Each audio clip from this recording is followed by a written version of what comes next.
Olá, queridos alunos e alunas, tudo bem com vocês? Estamos aqui então para mais uma sequência de vídeos sobre as obras que vão cair no vestibular da Universidade Federal do Paraná, correto? E nessa sequência, nos próximos 4 vídeos serão comigo, professora Tuane. Eu estou no último período de Letras Português e Espanhol na universidade e Guimarães Rosa é um dos meus escritores favoritos e por isso eu vou aqui conversar com vocês hoje sobre a obra dele, Sagarana, que vai estar na lista de vestibular, né? Segue comigo então para conhecer um pouquinho mais sobre esse autor e essa obra.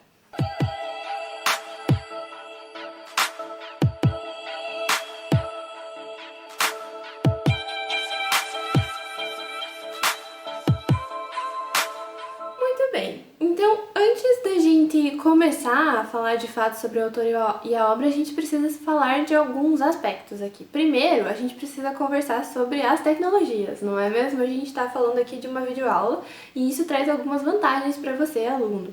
Então, você pode pausar, você pode adiantar, você pode voltar. Então, use esses artifícios a seu favor. São uma vantagem para você. Se você não entendeu alguma coisa e você achou que era importante, volte, passe, pause, enfim, muito bem. Lembrando também você que a gente sempre trabalha aqui com um material didático, né? A gente tem uma unidade didática que é vinculada a todas as aulas do canal. Então, você pode acessar o link aqui embaixo na descrição do vídeo e ter acesso a esse material, e é preciso que você tenha ele em mão para acompanhar as aulas, certo? A gente tem atividades aí que a gente vai fazer e eles vão estar sempre conversando, certo? A aula e o material. Então, é bom você estar aí com os dois. Muito bem? Então, vamos lá. Começando, então, eu preciso que você tenha aí em mente algumas questões, certo? Vamos falar sobre os seus conhecimentos prévios e sobre a obra e sobre o autor. Então, o que você já sabe sobre Guimarães Rosa? E sobre a obra? Você já conhece essa obra, Sagarana? Você já chegou a ler esse livro? Alguma das novelas ou contos que a gente tem aí? Quais você já leu? O que você entendeu? O que você sabe sobre essa obra? E mais ainda, lembrando que Guimarães é mineiro, correto? E os cenários das histórias de Sagarana se passam justamente no sertão mineiro. O que vem em mente quando eu falo para você do sertão mineiro? Qual é a imagem que vem na sua cabeça? Pegou? Tá aí? Muito bem, tendo essas questões em mente, a gente vai começar a falar então sobre a obra de Guimarães. Começando então justamente pelo nome dessa obra, não é? Sagarana. O que é que significa isso, professora? Essa palavra existe no português brasileiro? Pois bem, meu querido aluno, minha querida aluna, eu te conto que não. Essa palavra é justamente a união de duas palavras de duas línguas diferentes, certo? O que a gente chama de neologismo e que é muito comum na obra de Guimarães de uma forma geral. Ok? Então, para a gente entender o que significa Sagarana, o que Guimarães quis dizer criando essa palavra, a gente vai dividir ela ao meio. Então, a primeira parte, saga, é uma palavra de origem alemã e ela significa algo como histórias lendárias com base oral. Ok? A segunda parte, rana, é de origem tupi e significa como se fosse, a maneira de.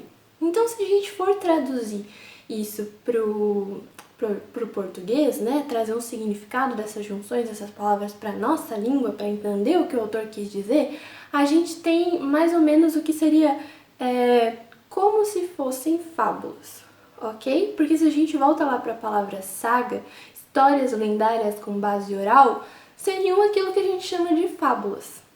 Anota aí que é importante, a gente vai conversar mais sobre isso mais pra frente, mas eu preciso que você lembre aqui que fábulas são justamente aquelas histórias com base na oralidade. São histórias contadas, faladas e não escritas.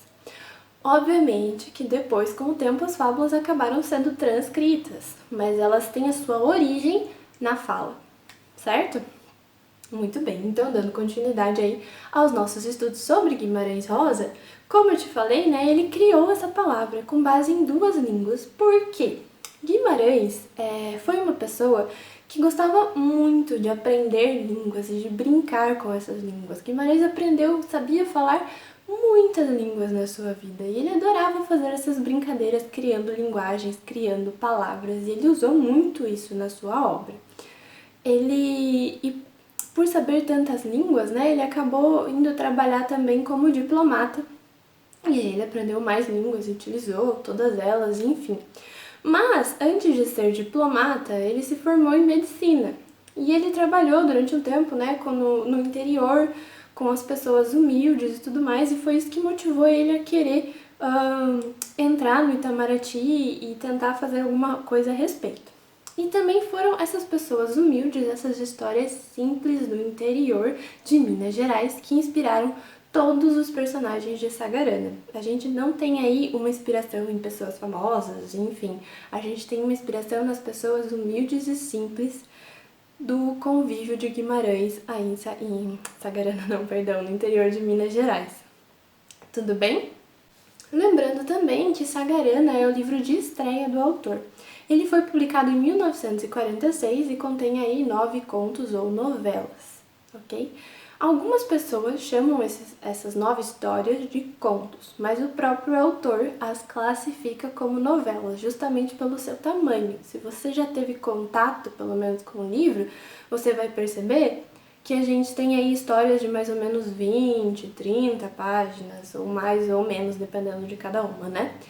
E elas são um pouco maiores do que aquilo que a gente classificaria como contos. Então o autor classifica elas de novela. É o termo que a gente vai utilizar nos próximos vídeos, mas você pode encontrar por aí algumas pessoas chamando de contos e, bom, tá tudo bem, a gente tá falando da mesma coisa também, ok? Então ela é uma obra regionalista e com caráter universal. O que significa isso? A gente vai ver mais pra frente, mas guarda essa informação aí, tá? E lembra então, quando a gente tá falando de uma obra regionalista, a gente tá falando de obra com características do regionalismo. Mais pra frente a gente conversa mais detalhadamente sobre isso aqui ainda nesse vídeo. Você lembra que eu falei pra você que tinha um material didático que era pra você baixar aqui nesse link? Pois muito bem, aí a gente tem a nossa primeira atividade que tá justamente no material. No material, na unidade didática, você vai encontrar uma primeira tarefinha, ali na parte de para praticar, ok? Acho que na segunda página você vai ver.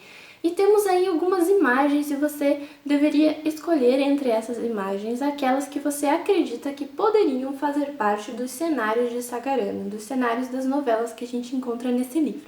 Então eu gostaria que você pausasse esse vídeo e fosse lá na sua unidade didática e fizesse essa tarefa, circulasse aí as imagens que você acredita fazerem parte, que poderiam ser do sertão mineiro e que estariam aí em Sagarana.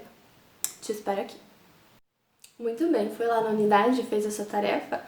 Ok, então agora eu vou te dar a resposta correta, né? Quais dessas imagens fazem parte do sertão mineiro?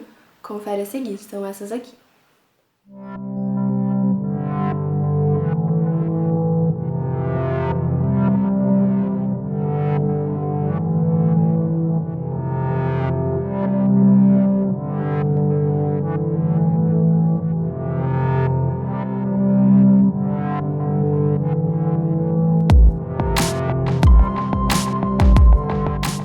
Certo, então agora que a gente já consegue visualizar de fato como que era esse cenário, né, o que fazia parte da vida dessas pessoas, desses personagens que a gente encontra em Sagarana, a gente vai começar a entrar na parte um pouquinho mais técnica, tá?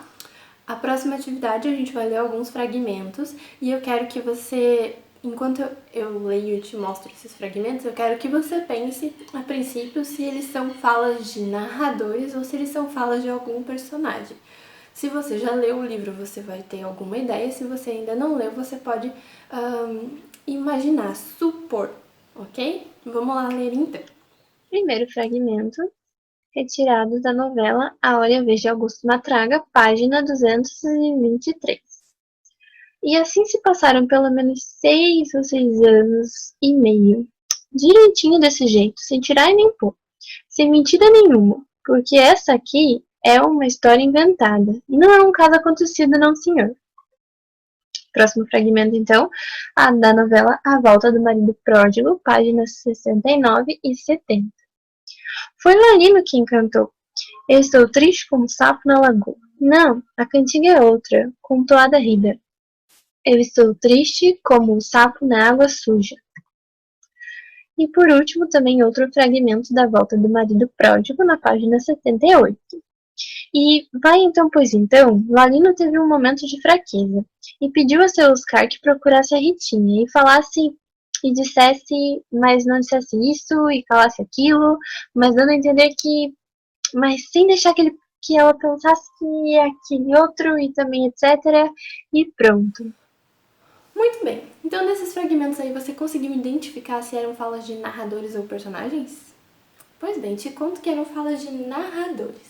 E nessas falas de narradores, você conseguiu identificar alguma peculiaridade, alguma característica que te chamou atenção? Parece realmente que elas foram uma linguagem formal, escrita, ou tem alguma característica aí que te chamou atenção?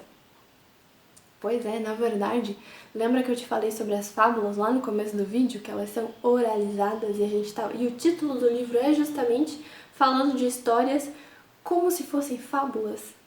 Pois bem, aqui está a grande jogada de Guimarães nessas histórias. Os narradores não estão escrevendo uma história para que você leia elas, eles estão te contando essa história. É como se fosse uma conversa. É como se eles estivessem realmente te falando, leitor, e você não estivesse lendo, você estivesse escutando o que eles estão te contando a respeito dessas histórias. Por isso, como você pode perceber nesses fragmentos, a gente tem algumas marcas aí de oralidade, que é justamente como Guimarães quis representar, para que parecesse que esses narradores estavam, na verdade, te falando, contando essas histórias, certo? E aí que a gente classifica, né, narradores orais nas histórias de Sagarã. Outra característica importante e interessante nesses fragmentos que a gente pode perceber é que, bom, eu te falei já que são característicos da linguagem oral, certo? Mas aí a gente tem aí uma informalidade, uma marca de oralidade que realmente existe. Será que as pessoas do sertão mineiro falam exatamente dessa forma? Ou será que tem alguma coisa aí mais culta colocada por Guimarães? Lembra que eu te comentei com você lá no começo do vídeo também que Guimarães adora brincar com a linguagem? Pois bem, Guimarães também, além de criar uma palavra para ser o título do livro, ele criou como se fosse uma variante do português brasileiro, ok? E tem aí essa linguagem que ele usa, que os narradores das histórias usam para te contar essas histórias, na verdade, ela é baseada na variante do português utilizada pelos moradores do sertão mineiro, mas ela tem marcas também de uma poesia, digamos assim, de uma linguagem mais culta. Então é uma variante, uma forma de te contar as histórias criadas por Guimarães. E é por isso que a gente chama também de prosa poética o estilo do autor nesse livro, certo? Porque não é exatamente a linguagem falada pelas pessoas, ela tem uma mistura aí muito característica da obra de Guimarães Rosa. Muito bem, agora a gente vai pensar então nas temáticas centrais dessas histórias, dessas novelas. Quais são os problemas que estão... Por quais problemas estão passando esses personagens? São dilemas que a gente poderia encontrar em qualquer cidade do Brasil ou do mundo? Ou você acha que esses problemas pelos quais eles estão passando são característicos também do sertão mineiro? Na verdade, apesar da gente ter aí todo um cenário regionalista e bem característico do sertão mineiro, essas problemáticas pelas quais estão passando todos os personagens das histórias de Sagarana são mais universais, são coisas que poderiam acontecer com qualquer pessoa. E é por isso que a gente chama esse livro, ele é considerado como um regionalismo universalizante.